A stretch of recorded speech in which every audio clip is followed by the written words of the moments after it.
Hello friends, இன்றைக்கி நம்ம 3D roast எப்படி போடுறதுன்னு சொல்லிட்டு பார்க்கலாம். 3D ரோஸ்ட் போடுறதுக்கு ஜர்தோசியும் நார்மல் நீடில் இருந்தாலே ஓகே. இது நடுவில் ஒரு பீடு வச்சு பண்ணுவாங்க. நான் உங்களுக்கு பீடு இல்லாமல் போட்டாலும் எப்படி போடலான்னு சொல்கிறத நான் அந்த வீடியோவில் உங்களுக்கு சொல்லித்தரேன். ஸ்டார்டிங்கில் எனக்கு பீடு இல்லாமல் போட வரல அப்படின்னா சும்மா ஒரு ஃப்ரெஞ்ச் நாட் ஒன்று போட்டுக்கோங்க. ஃப்ரெஞ்ச் நாட் போட்டு அந்த ஃப்ரெஞ்ச் நாட்டுக்கு அப்புறமா நீங்கள் போட்டிங்க அப்படின்னா அது சுற்றி சுற்றி வரப்போ வந்துடும். ஓகே, இந்த மாதிரி போட்டோம் அப்படின்றப்போ கொஞ்சம் அந்த மாதிரி எடுத்து விட்டுட்டு அதுக்கப்புறம் ஒரே மாதிரி இந்த பக்கம் அந்த பக்கம் அந்த பக்கம் இப்படி ஒரு 4 பக்கமும் மாற்றி மாற்றி மாற்றி மாற்றி நம்ம கார்னர் பண்ணி குத்தி எடுத்துகிட்டே வரணும். ஓகேவா ஃப்ரெண்ட்ஸ்? ஜர்தோசி ஒரே அளவில் கட் பண்ணிக்கோங்க. நான் உங்களுக்கு இந்த ஜர்தோசிலையும் பண்ணி பார்க்குறேன், நார்மல் ஜர்தோசிலையுமே பண்ணி காட்டுறேன். நம்மளாம் ஒரு கால்குலேஷன் தான் இதுக்கு. அழகாக ரோஸ் பெட்டல்ஸ் எப்படி வரும் அது மாதிரி நம்மளாம் ஒவ்வொன்றையும் பண்ண போகிறோம். ஓகே, இதில் நடுவில் எனக்கு இல்லை இந்த மாதிரி பண்ணுறது கன்ஃபியூஷனாக இருக்குது, எனக்கு புரியலை அப்படின்னு சொல்லிட்டு நீங்கள் சொன்னீங்க அப்படின்னா நடுவில் ஒரு 4mm பீடு வச்சுக்கோங்க. இல்லைனா பெரிய பால் மாதிரி குண்டு மாதிரி ஏதாவது ஒரு பீடு வச்சுருந்தா கூட அதை வச்சுக்கோங்க.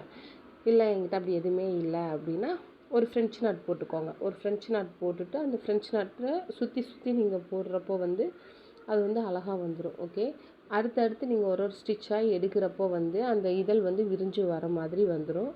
ஸோ அப்போ நமக்கு ஈஸியாக புரியும் போட போட. ஸ்டார்டிங்கில் உங்களுக்கு ஏதாவது குழப்புற மாதிரி இருந்ததுன்னா பொறுமையாக பாருங்கள். இது ரொம்ப ஈஸியான ஒரு விஷயம். நம்ம எவ்வளவோ ஸ்டிச்சஸ் போட்டோம், இது ஒரு கஷ்டம்லாம் இல்லை ஃப்ரெண்ட்ஸ். ஸோ ரொம்பவே ஈஸியான ஒரு விஷயந்தான்.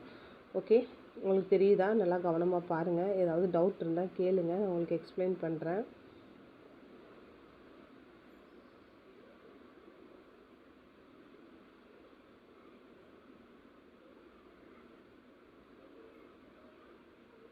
இது ப்ளவுசஸில் போடுறதுக்கு அழகாக இருக்கும். இப்போ ஒரு சுடிதாரில் கூட நம்ம நெக் டிசைனில் இந்த மாதிரி 3D ரோஸ் கொடுத்து போட்டோம் அப்படின்னா அது ரொம்ப அழகாக வரும். ஓகே,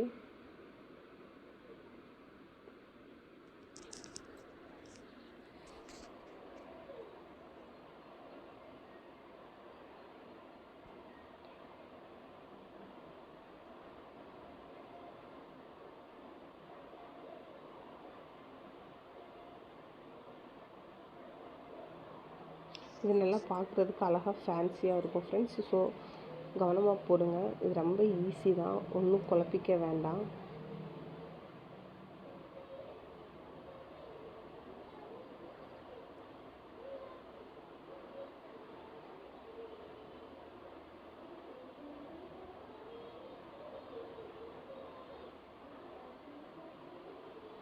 நம்ம டே 1 கிளாஸ்லேருந்து 6 கிளாஸஸ் அப்லோட் பண்ணியிருக்கோம். போய் ஃபஸ்ட்டு வீடியோ பாருங்கள். உங்களுக்கு ஃபஸ்ட்டு டே 1 கிளாஸ்லேருந்து த்ரெட்லேருந்து ஸ்டார்ட் ஆகிட்டுருக்கு.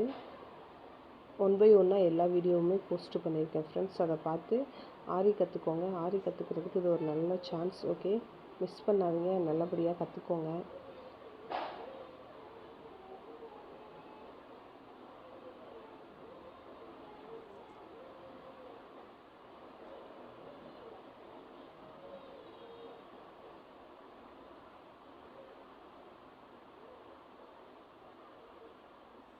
ஸோ அது மாதிரி உங்களுக்கு எனக்கு இந்த மெத்தட் டவுட்டாக இருக்குது, எனக்கு புரியலை, நான் நடுவில் பீடு வச்சே பண்ணுறேன் அப்படின்னா நடுவில் ஒரு பால் வச்சுட்டு அந்த பாலை ப்ளஸ் மாதிரி ஆப்போசிட்டில் ஒரு கோடு, இந்த பக்கம் ஒரு கோடு, 4 ப்ளஸ் மாதிரி ஒரு ப்ளஸ் மாதிரி போட்டுட்டு அதுக்கு மேலே அந்த மிடில் பால் வச்சுக்கோங்க. பால் வச்சுட்டு மாற்றி மாற்றி இந்த ப்ளஸ்லேருந்து ஆப்போசிட் ப்ளஸ்க்கு, இந்த ப்ளஸ்லேருந்து ஆப்போசிட் ப்ளஸ்க்கு அந்த மாதிரி வரப்போ எப்படி இருக்கும் அப்படின்னா அதுவே அழகாக அந்த இதழ் பிரிஞ்சு வர மாதிரி வந்துடும். ஸோ அதனால் அந்த மாதிரியும் நீங்கள் போட்டுக்கலாம்.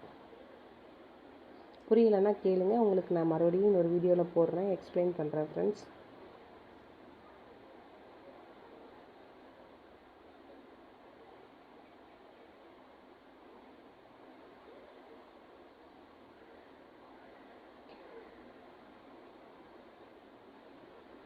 ஏன்னா நான் பால் இல்லாமல் போட்டிருக்கேன் அப்படின்னா மோஸ்ட்லி பால் வச்சா தான் போட முடியுமா அப்படின்ற மாதிரி ஒரு கொஸ்டின் கேட்குறாங்க. பால் வச்சு தான் நம்ம 3D ரோஸ் போடணும்னு சொல்லிட்டு இல்லை, பால் இல்லாமையுமே நம்ம இந்த மாதிரியும் போடலாம். ஸோ ஓகே, அதனால் நம்ம இந்த மாதிரியே போட்டுக்கலாம். இதுவே நல்லா அழகாக இருக்கும் ஃப்ரெண்ட்ஸ்.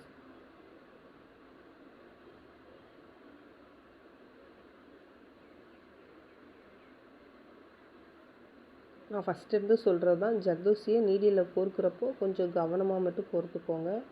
அவசரப்பட வேண்டாம். அவசரப்பட்டு அந்த ஸ்ப்ரிங்கை பிடிச்சி இழுத்துற வேண்டாம். ஸோ கொஞ்சம் பொறுமையாகவே போடுங்க. ஸ்ப்ரிங்குன்னு ஏன் சொல்கிறோம் அப்படின்னா, நம்ம பேச்சு வழக்கில் அதை நம்ம ஸ்ப்ரிங்குன்னு தான் சொல்கிறோம். அது ஜர்தோசி அப்படின்னு சொல்கிறோம்.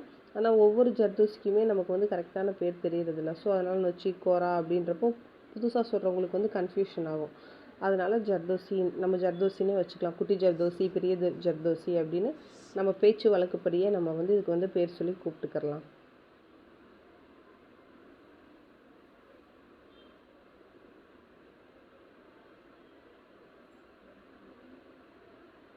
அதே மாதிரி நீங்கள் போட்டதுக்கு அப்புறமா இந்த மாதிரி கொஞ்சம் கேப் வருது, எனக்கு அந்த இடையில வந்து அந்த ரோஸை தாண்டி உள்ளே வந்து கிளாத் தெரியுது அப்படின்ற மாதிரி ஒரு மாதிரி ஃபீல் பண்ணீங்க அப்படின்னா, நீங்கள் வந்து அதுக்கு இடையில வந்து இன்னொரு ஜர்தோசி கொடுத்து அந்த கேப்பை வந்து ஃபில் பண்ணிக்கலாம். ஸோ அதனால் ஒன்றும் ப்ராப்ளமும் கிடையாது, தப்பும் கிடையாது. நீங்கள் வந்து இதை வந்து இந்த மாதிரி பண்ணாமல் ஒரு ஹேண்ட்வாஷ் கிளாத் வச்சு அந்த கேன்வாஸ் கிளாத்தில் பண்ணிங்கனாலும் இன்னும் கொஞ்சம் நல்லாயிருக்கும். அந்த கீழே அந்த கிளாத்தை மட்டும் லைட்டாக கட் பண்ணி எடுத்துகிட்டு அந்த ஃப்ளவர் அப்படியே வந்து நம்ம எங்கேயாவது ஒட்டணுன்னாலும் ஒட்டிக்கிடலாம்.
ஏதாவது டவுட் இருந்தால் கீழே கமெண்ட் பாக்ஸில் கேளுங்க ஃப்ரெண்ட்ஸ், நான் உங்களுக்கு மறுபடியும் எக்ஸ்பிளைன் பண்ணுறேன்.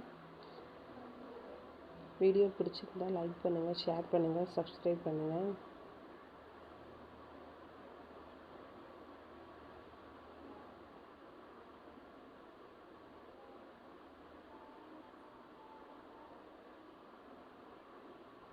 தெரியுதா உங்களுக்கு, அந்த கேப் இல்லாமல் நெருக்கமாக வந்துருச்சு. ஓகேவா ஃப்ரெண்ட்ஸ்? தேங்க்யூ.